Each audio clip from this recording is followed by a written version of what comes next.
All right, here we go with the solutions for practice exam number 2. For posterity, this is the spring semester of 2024 for Math 114 Trigonometry. And as usual, I'm your host, Steve Dragoo. All right, let's do this. Question number 1. As promised a moment ago, here's a graph. Use this graph to figure out an equation of the function. I'm going to say specifically that we're going to come up with a cosine function for this graph. But I could also ask the same question, but say find sine instead. But this one says cosine, so let's do it. Starting with, how about the range? So I'll ask for these things first. Range, I think, is always a good spot to start because we can just read that off of the graph. I'm looking at a maximum value and a minimum value, where it looks like my maximum is at -1 and my minimum is at -5. So -5 to -1 for my range. Don't forget that when you put your range in interval notation, you should be including the brackets on our range for these functions, since we are including both the maximum and the minimum in that range. We could also get the amplitude and the vertical shift right away. The amplitude is just half the length of the range. The range has a length of 4, so half of that is 2. And the vertical shift should be the average value of the range, or the one that's right in the middle, and that's -3. I'll also go over the formula for coming up with those answers in a second. But just in case you want to read it directly, then, well, there you go. Let's also go grab the period. So if I want the period of one of these graphs, I should look between any two maximum values or any two minimum values. So that means I'm going to be looking between our two maximums. So between those 2 points right there, the length of that is going to be my period. And maybe the easy way to get this one, I can just count up the boxes between those 2 points. 1, 2, 3, 4, 5, 6, 7, 8 boxes in between my two maximums. And my x scale is pi/12. So I could say that my period is 8 times pi/12. And then that simplifies to 2 pi/3. Both 8 and 12 are multiples of 4, so I can divide those out. That'd be one method for coming up with my period. Another, because either of these will work, is I could look at my final x value minus my initial x value. So this could also be pi/4 minus -5 pi/12, which in turn, pi/4 is 3 pi/12 plus 5 pi/12, which is 8 pi/12,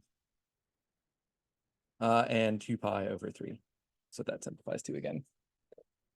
So either one of those methods are going to be completely fine for coming up with the period. It'll just depend on the graph that you're looking at. This one, I thought the grid was small enough that counting up the boxes between our two maximums was easy enough to do. But on Monday, we saw an example where the grid was really tiny, and it was less practical to do it that way. Either method should come up with our period. So whichever one floats your boat. I said I'd go over a way to calculate the amplitude and the vertical shift instead of just claiming that, they're 2 and -3. So here's that.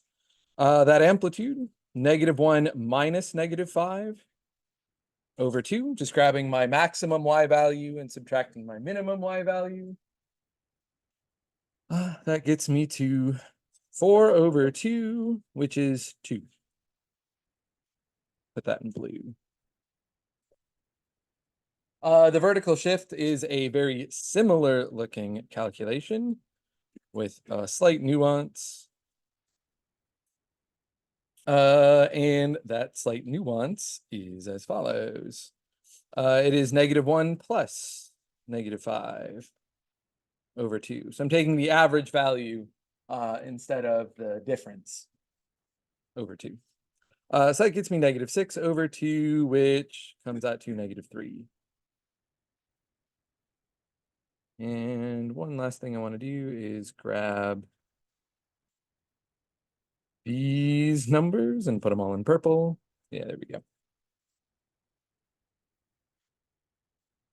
Right, then we've got to find a phase shift. We already found the period. I just forgot to write it in the box. 2 pi over 3.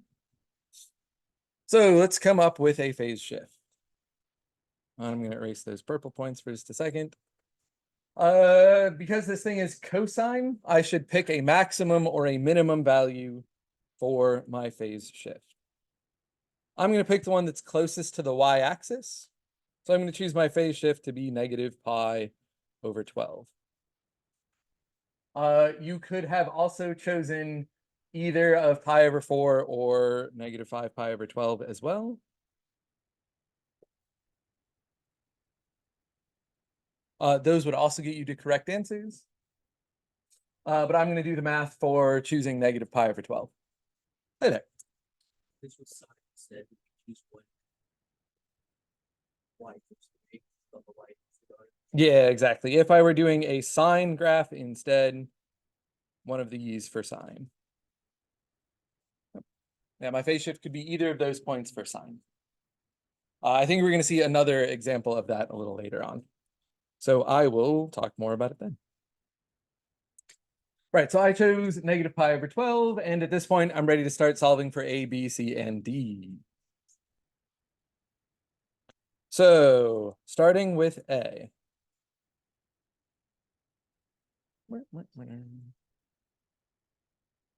A is going to be plus or minus my amplitude.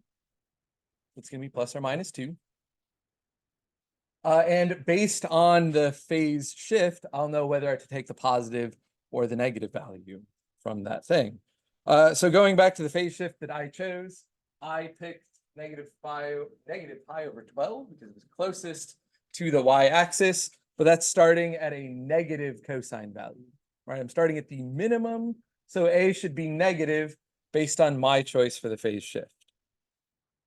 So I should have -2 for A. If you had chosen either of the other 2 points I highlighted, pi over 4 or -5 pi over 12, both of those would be a positive A value.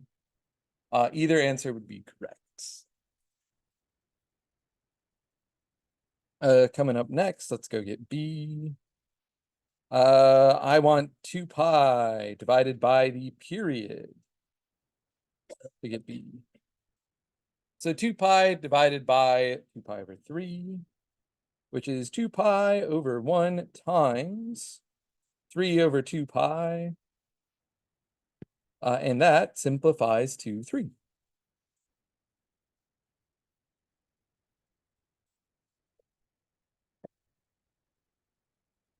After that, I'll go get the phase shift, or C rather. And C is equal to B multiplied by the phase shift. I'll write it out. B multiplied by the phase shift, so that's 3 times -pi over 12, which is -3 pi over 12. Nope, -3 pi over 4. -pi over 4. -3 pi over 12 is correct, but I'm going to simplify that to -pi over 12. -pi over 4. Wow, I cannot talk with the right numbers. I mean, I'm not very good with numbers. -pi over 4, right? I think ultimately I at least wrote down the correct thing. Even if I didn't quite say all the right words along the way. But yeah, -pi over 4. -pi over 4. That's the answer I got. My phase shift was -pi over 12, but my value for C is -pi over 4. And lastly, D, yeah, it's the easy one. D and the phase shift are the same thing. No extra work to get D. So -3 falls in right there. So my last step is to just write this all out in an equation. So -2 cosine of 3x plus pi over 4 minus 3. I'm going to highlight that right there. Right. So remember that the equation is bx minus c. It'll even say that in the text of the problem. Bx minus c is on the inside of our cosine function. So because our c value is negative, we end up adding a number to that x term on the inside of cosine. So just be careful with that sign being different. It is a bit counterintuitive. So a couple of questions that I'll respond to there. Why is D -3? D is simply the vertical shift.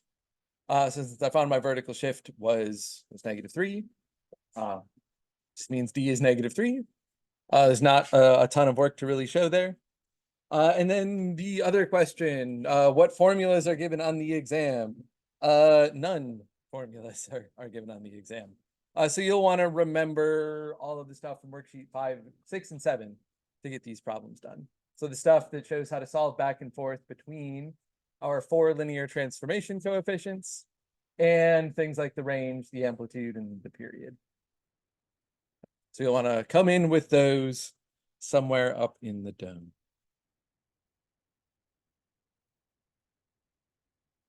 Yeah. All right, a quick multiple choice section. I guess I haven't started that question yet. So I will take the question on Zoom or on chat real quick. Yeah, repeating why it's plus pi over 4. So our base function is a, grab a different piece, a cosine bx minus c plus d. And it's that minus sign on the inside of the formula for our sine or cosine graph that ends up making it plus pi over 4 here. We have a double negative because there's a negative both in the base formula and our c value is negative. It's based on the option that I chose.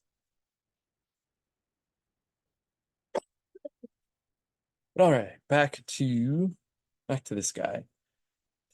So picking the best graph for 9 sine of pi over 2x minus 6.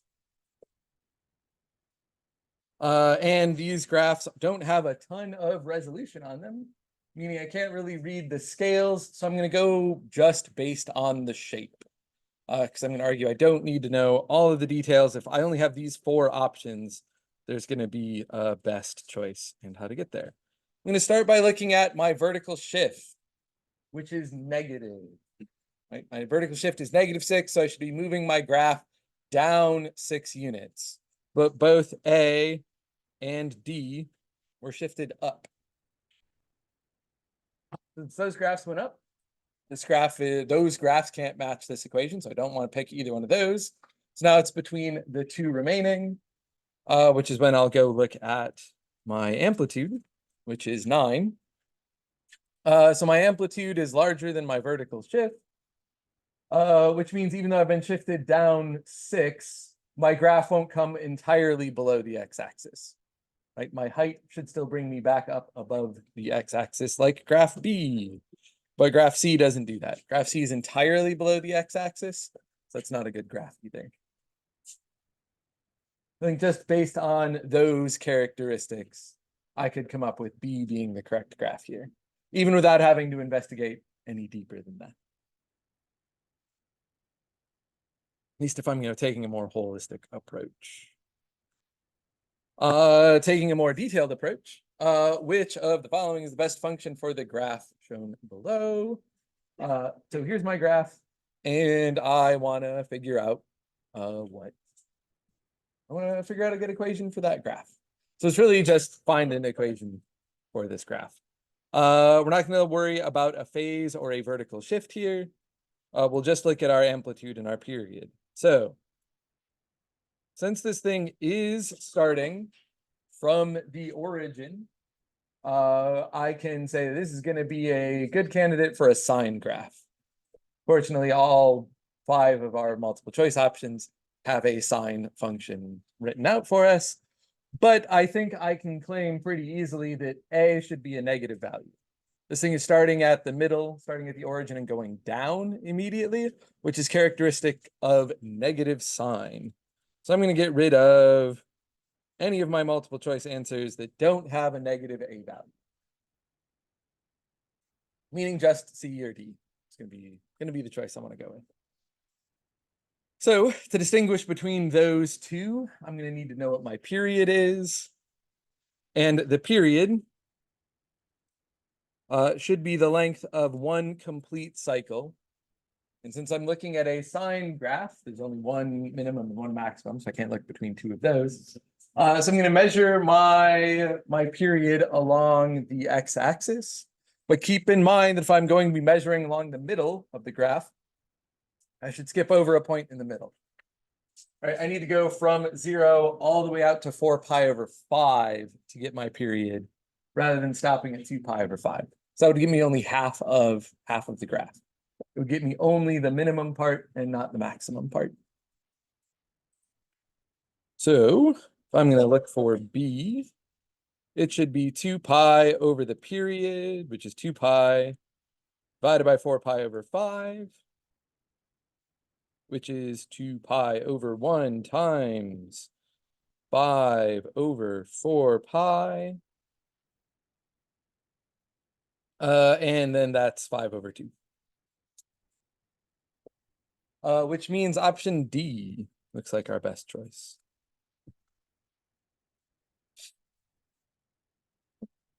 Since option D, as in delta, that had the value of B that we wanted, 5 over 2.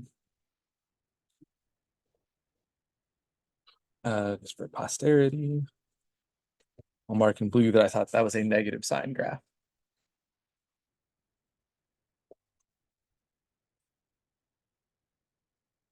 All right, continuing on with choosing phase shift and how to decide whether I have a positive or a negative sine or cosine function.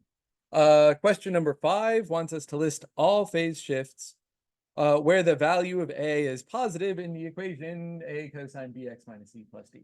So it's basically, take this graph, say I know it's a cosine function, pick out all of the spots where I'd have a positive cosine function, all of the phase shifts where I'd have a positive cosine equation. And those are going to be these 2 spots right here, which are at negative 5 pi over 12 and pi over 4. This is the same graph we looked at in problem 1, which if those numbers sounded familiar, that would probably be why. Either one of those 2 green points would give us a positive cosine function. We saw in the equation above, this guy down here, negative pi over 12 gave us a negative cosine function, or a negative cosine equation. So that's starting from a minimum. And if that's what cosine looks like, the next one will ask us to look at another graph, but pick out the phase shifts for a sine function. And specifically, I want to pick out the spots where I'll have a negative sine function. So I think it's helpful to plot in our vertical shift line. Ours is at y equals -1. And if I want this thing to be a negative sine function, I could pick this point or I could pick this point, which are at pi over 2 and negative pi. Right, both of those 2 phase shifts would get me a negative sine function, since both of those points start out at the middle of the function and immediately move down, which is characteristic of negative sine. Since I'm going through a little bit of everything, let's also highlight negative pi over 4 because that's our positive sign value.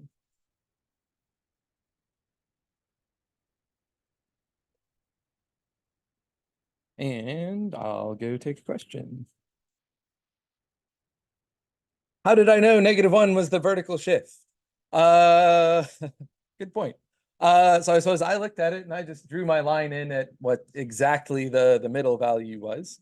But to give a better answer than just I looked at it and I knew what the answer was, I was comparing my maximum value and my minimum value, which are 5 and -7 respectively. And I need the number that's exactly in the middle of 5 and -7. Since that's where my maximum y value and my minimum y value are. And so right in the middle of 5 and -7 is -1. 5 minus 7 is -2. Divide that in half to get -1. Yeah, solid question, because I didn't answer that right away.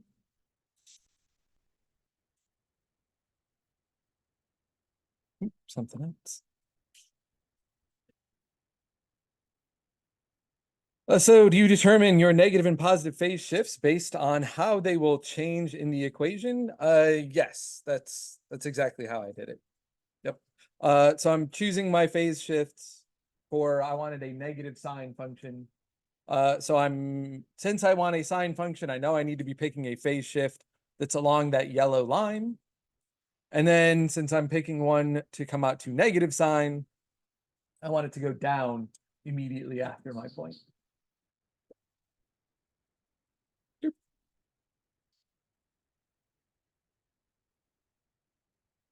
All right, then the next question. Given a function, provide the graph. So the other major type of question that you'll see on the exam out of these couple of sections. So here's our function. It's 7 sine of 6x plus pi minus 3. And find a bunch of stuff. So I guess we'll start with the period. I want 2 pi over b, which will be 2 pi over 6. That simplifies to pi over 3. I'll do b next because I'll just go in order. I want the phase shift, c over b, which is negative pi. Let me just make an extra note of that. Our value of c is negative pi because it should always have the opposite sign of whatever we see in the function. So negative pi divided by b, which was 6. So negative pi over 6 is our c value. Next, I'll head over to get the amplitude. If I'm showing all of my work, I know that my amplitude should be the absolute value of a, so the absolute value of 7. But if you don't show that step, that's going to be totally fine. You can jump straight to the amplitude, it's just 7. Just be careful, because if I gave you a negative value out in front, you will still need to take its absolute value. But again, if you don't show work on this one, that's fine, no matter what the number is. If you want to jump straight to the amplitude, it's just 7. That's fine. And then the range, we need our maximum and minimum y values. So my amplitude was 7, so I'm going to start with 7 and -7, and then add my vertical shift to both of those. So subtract 3 from both 7 and -7, and I get 4 and -10.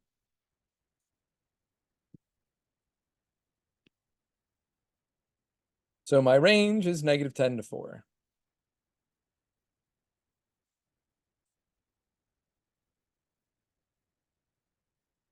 Well, so those are the 4 characteristics about the function that I would ask about. I could have also asked for the domain, but the domain never changes, so I'm probably just going to leave that question off. Would have been all real numbers if I'd asked it, but maybe I just won't do that. So I'm almost ready to graph this thing. Last thing I'm gonna grab is the the X scale. Which should be the period pi over 3 divided by 4. Pi over 3 divided by 4 is going to be pi over 12.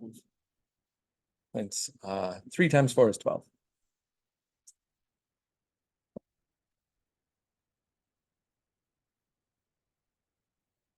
So a couple of quick answers to some questions that I saw. Why is C equal to -12? So we'll want to remember that the values for A, B, C, and D are defined by whatever function we have. I went too deep there. Let me pull it back. C always has the opposite sign of whatever we see inside the function. So because we have 6x plus pi, C is going to be negative pi. We'll always have the opposite sign there. And I forgot what the other question was. Yes, I'm going to post this recording to D2L. So if you're watching this later, yep, it's posted by now. And where did I get the numbers for my X scale? I just did period divided by 4. Yeah, thanks. And right, I think we're ready to go to the graph. Well, almost ready. I want to change one last thing, which is to get a common denominator between my X scale and my phase shift. My phase shift is currently at negative pi over 6, which is the same as negative 2 pi over 12. So all I did there was just get a common denominator between 6 and 12 so that my phase shift and my X scale match up. It'll just make things nicer when I'm graphing this function in a second. Cool. So that's what I got. So let's go mark stuff on a graph. And if you saw that thing from earlier, this part might look kind of familiar. So negative 2 pi over 12 is going to go right there. And then I'll count out 4 tick marks from that. So 1, 2, 3, 4, keeping in mind that one of my tick marks probably falls on the y-axis if I've moved to the left of it. And then counting out my X scale, 0, 1 pi over 12, and 2 pi over 12. And let's highlight those numbers in green to emphasize that that's where my X scale comes into play. My X scale is pi over 12, so I should count by 1 pi over 12 every time I go to a new tick mark. So negative 2 to 1 to 0 to 1 to 2, all as multiples of pi over 12.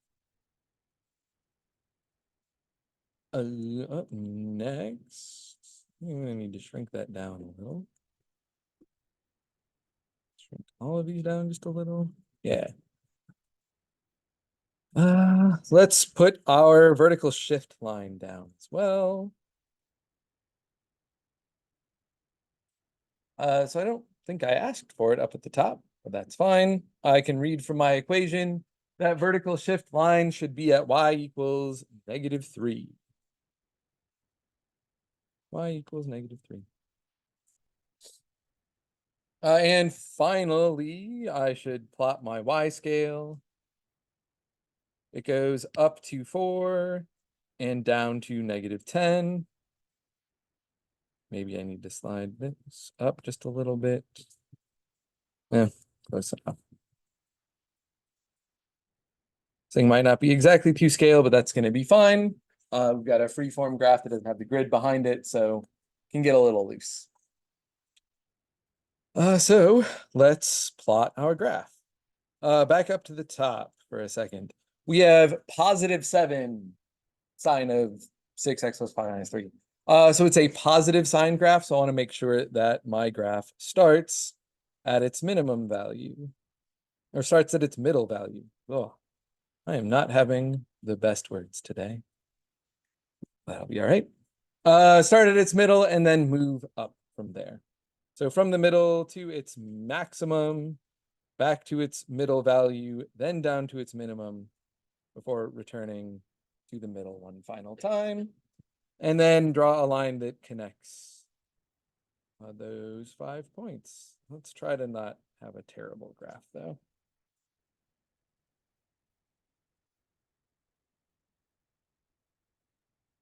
Now you won't be graded too harshly on the shape of your graph, as long as it's close enough to this wave shape. That'll be fine. Yep, so again, we had a positive sign of x.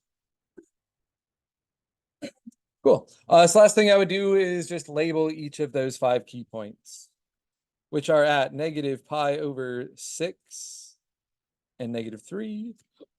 This guy's at negative pi over 12, 4. Another one at 0, negative 3.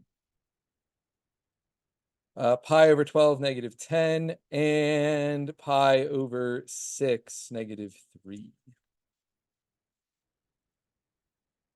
Okay. That's what the graph problem will look like.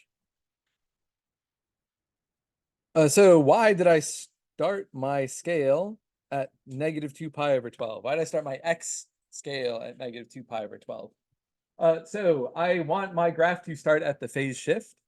And I found that my phase shift was negative 2 pi over 12, or negative pi over 6 if I'm using its simplified version. So that's why I started it there. All right, I am going to skip ahead to the last page just to make sure that I cover that during class. And then I'll come back to the page before it. I think I'll have time for everything, but just in case, focus on the more important one first. So on the exam that you'll see tomorrow, what do I want to say about that? It is majority graphing. I think it's like 4 questions on graphs and 1 question on trig identities. But there'll still be a question about trigonometric identities, probably pretty similar to this one that's in the practice exam. If you thought that the last practice exam was similar to the real exam, I would expect this one to be sort of the same level of similarity. So, attacking one of these trig identity problems. Maybe it's been a minute, so I'll refresh our memory on all of the steps I'd want to take. So first step on all the trig identity problems is always going to be to get every angle, every input angle, in terms of the same value. So our input variable angle is going to be x. So I want all of my trig functions to just have an input of x. No negative x, no pi over 2 minus x. Just a regular old input value. Regular old x. So that means that plus tangent x, I'm not going to deal with yet. So it can just hang out. I'm going to worry about all of the others first. So let's maybe start by looking at cosecant of pi over 2 minus x. I'll need a cofunction identity there, and cosecant's cofunction is cosecant, or just secant of x. Plus. Over on the other fraction, I've got a cotangent of a cosine of negative x, and a cotangent of negative x. Now, cosine is an even function. So cosine of negative x and cosine of x are the same thing. The negative input does not change cosine, similar to the way that x squared and negative x squared are going to be the same value. Both of those are even functions. But cotangent is odd,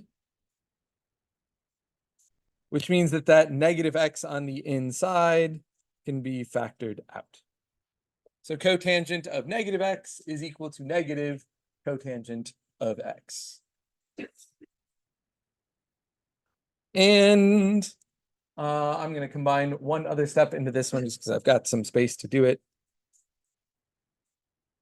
The second rule to solving trig identities, if you have a square trig function 9 times out of 10, you're going to want to use a Pythagorean identity to switch one of those around. Especially if I have one as nice as this one, which is just secant squared of x minus tangent squared of x. That is just equal to 1. Yeah, secant squared minus tangent squared is 1. Cool. So now I'm going to try to simplify the rest of what I have. And probably that means taking some things out of the denominator. So I'm going to rewrite this thing to be 1 plus tangent x over 1 times cosine of x over 1. All right, so I'll pull that secant out of the denominator, bringing it up in the numerator means multiplying through by cosine. Since cosine and secant are reciprocals of one another. On to the next fraction. I'm adding cosine over negative cotangent, which means I can bring that negative sign out in front. So I'm now going to be subtracting this fraction. That is cosine of x over 1 times tangent of x over 1. So reciprocal identities for both secant and for cotangent, bringing them both up. Then I'll simplify my fractions where possible, keeping in mind that when I'm multiplying this cosine of x into 1 plus tangent x, it needs to distribute. So it should go to both the 1 and the tangent x, meaning I should see something like cosine x plus cosine x times tangent x minus cosine x times tangent x. We'll keep the red one there to kind of track it throughout the problem. Oh, but now I've only got one step left. Cosine times tangent minus cosine times tangent is 0. So the only thing left over is cosine x.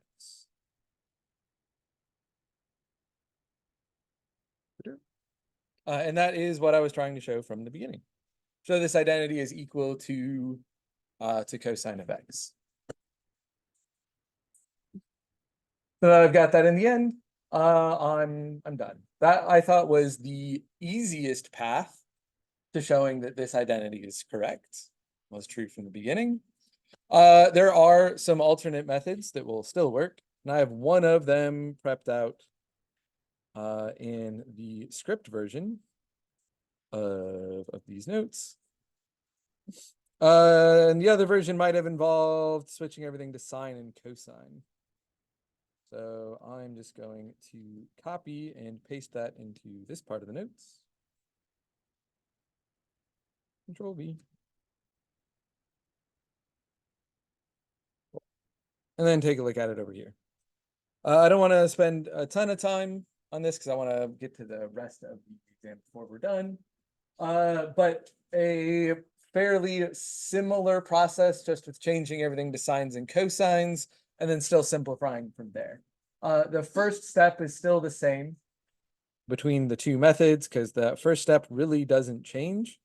I always want to deal with any angles that are negative or that are pi over 2 minus x or theta.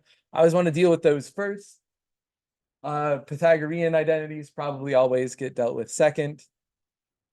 And then after that, there's some wiggle room. We're trying to figure out what this thing would look like. If instead of using the reciprocal identities to bring stuff out of the denominator, I wanted to just change everything to sines and cosines, this second step over here is what that would look like. But changing everything to sines and cosines will also lead me to an answer. There's just a bit more work that goes into this one, but maybe the thought process is a bit more simplified. It's more formulaic anyway. So either one of those methods will work. They'd both be worth full credit on an exam. like the one you'll take tomorrow. Couple other things to say about this problem. Make sure you write in all of your angles because they are important. 'Cause it's not always the same angle going into every trig function. So make sure you write them all in. If you write in every angle, even if everything else is wrong, you'll still get a point for including every input angle to your trig functions. Another point that we'll just hand out is work going down. It's a lot easier to keep your thoughts organized if you go down. You've got a vertical sheet of paper, so working down makes more sense.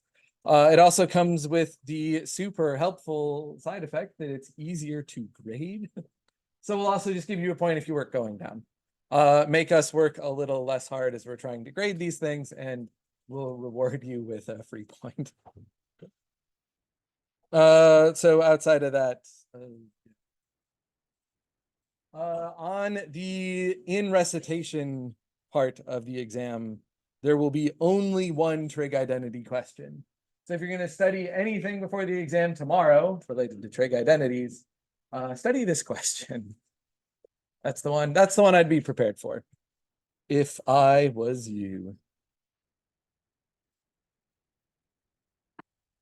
All right, and with 5 minutes left, let me tackle the last one.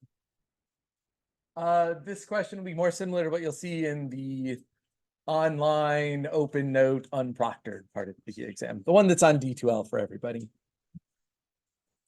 So let's get this party started. Step number 1, deal with this thing. So every single angle being plugged into a trig function in part 1 is not just theta. So I want to deal with all of those first. I'll just take them as they come. Cosecant of pi over 2 minus theta. I want a Pythagorean, a cofunction identity. So that's equal to secant of theta. Cosine of negative theta is just cosine of theta. It's an even function. Up next, tangent of negative theta. That thing is an odd function, so it's minus tangent of theta. And finally, tangent of pi over 2 minus theta, that's another cofunction identity. That is cotangent of theta. All right, and now I want to simplify that. So secant, that's 1 over cosine theta. Being multiplied into cosine of theta minus tangent of theta times cotangent, which is 1 over tangent theta. Now I think some stuff cancels here. Cosine over cosine is 1 minus tangent over tangent is 1, and 1 minus 1 is 0. And if I know the way that I write all of the matching sections, if it goes all the way out there, 0 and O are always matched up. So let me go check. Yep, they are. In fact, they're so matched up, I think I switched O and 0. Yep, I did. Yeah, well, doesn't matter. Yeah, either way, it's same, yeah, same shape. Option O or option 0. Because they're the same. Anyway, moving on. Let's try the next one. Secant squared minus tangent squared over 1 plus cotangent squared. Looks like a pair of Pythagorean identities. Secant squared minus tangent squared is 1, and 1 plus cotangent squared is cosecant squared. And 1 over cosecant squared is sine squared. Now, I think that answer is fairly simple. It's not a ton more I could do that aside from another Pythagorean identity. So I'll check through my answer boxes and see if sine squared is an option. And it looks like it is. H. So sine squared.